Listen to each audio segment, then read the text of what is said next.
கோவை தொடர் குண்டுவெடிப்பு வழக்கில் கைதான டெய்லர் ராஜாவுக்கு 5 நாள் போலீஸ் காவல் வழங்கப்பட்டுள்ளது. இது குறித்தான கூடுதல் விவரங்களை வழங்குவதற்காக எமது செய்தியாளர் ஞானசேகரன் இணைப்பில் இணைகிறார். ஞானசேகரன், வணக்கம். இது குறித்தான கூடுதல் விவரங்கள் என்ன? வணக்கம் பவித்ரா. கோவையில் கடந்த 1998ஆம் ஆண்டு பிப்ரவரி 14ஆம் தேதி பல பகுதிகளில் தொடர் வெடிகுண்டுகள் வெடித்தன. இதில் 58 பேர் உயிரிழந்தனர். 250க்கும் மேற்பட்டவர்கள் காயமடைந்தனர்.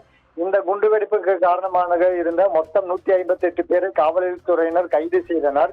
இந்த சம்பவத்துக்கு முக்கிய காரணமாக இருந்த கோவை கரும்புக்கடையைச் சேர்ந்த டெய்லர் ராஜா என்பவர் கர்நாடகா மாநிலம் விஜயபுரா பகுதியில் பதுங்கியிருந்தார்.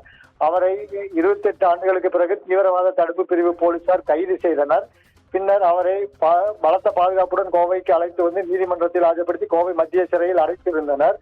காவல்துறையினர் நடத்திய விசாரணையில் டெய்லர் ராஜா தயாரித்து கொடுத்த வெடிகுண்டுகளைத்தான் கோவையில் பல இடங்களில் வெடிக்க செய்தது தெரிய வந்தது.